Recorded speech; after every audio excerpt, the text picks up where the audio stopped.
Ayan guys, dumating na aking tire inflator. Ayan touchscreen to Ayan, di ba? Okay. Ito guys, check natin na itong nabili nating air pump, wireless air pump. Full LCD touchscreen na siya guys. Meron siyang manual, di ba? Tsaka pouch yun, yung black. And then ito na ang ating touchscreen na air pump. Okay, pwede ito sa kotse, sa motor, sa bike, at saka sa bola guys. Ayan meron din siyang mga air vent sa gilid.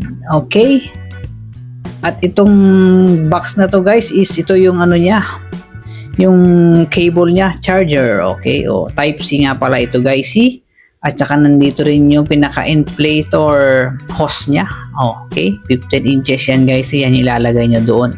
Tapos meron din siya mga adapter guys. Okay, iba't ibang adapter. Ayan, ito i-press natin to. Yan yung power on niya. Ayun, so long press para mag-on. So naka-display dyan guys. Okay, ayan yan yung mode niya sa motor, sa bike. Okay, ayan guys. Ang maganda dito sa air pump na to guys, parang dual purpose siya. Kasi pagka kinonect nyo to sa sa gulong, masusukat niya agad yung kung ilan yung hangin niya. Okay, tapos kung kulang, so pwede mong dagdagan, i-adjust mo lang kung ano yung gusto mong hangin. Yan yan ang mode niya guys. So sa motor, sa bike, sa car guys, sa bola. Okay, dapat naka PSI guys. Ayan tapos yung plus and minus doon mo i-adjust. So long press lang pagpapatayin guys. Ngayon naman guys, i-try na natin dito sa ating kotse guys. Okay, tingnan natin kung wala maging problema at kung kaya niyang lagyan ng hangin. So tingnan nyo guys, kagaya na sinasabi ko. Ayan pagka nyo yung hose, pagkakabit nyo dyan, masusukat niya agad kung ilan na lang yung hangin. So ito kagandahan nito guys. Ayan, 32.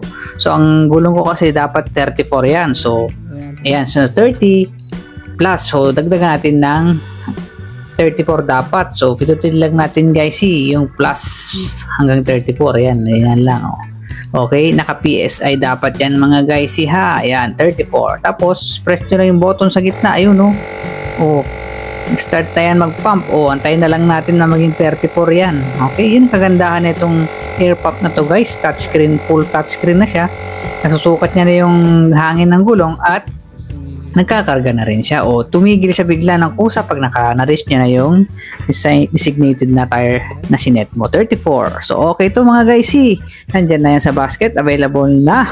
Okay, click nyo lang yung link guys. Importanteng meron kayo nito. Pwede ito sa kotse, motor, bike, at panghangin rin ng bola. Ayan guys. May ilaw rin siya guys. Press nyo lang yun diba? Steady light. Pagka press mo pa ng isa, nagbi-blink siya. Pwede ito pag nasiraan ka sa gabi. Meron kang emergency light guys. Pag press mo pa ng isa, steady na kulay red. Ayun, nagbi-blink.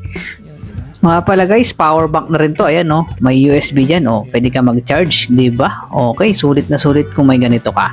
Okay, ayan. Ang dami niyang pwedeng paggagamitan. Thank you for watching. Check out na.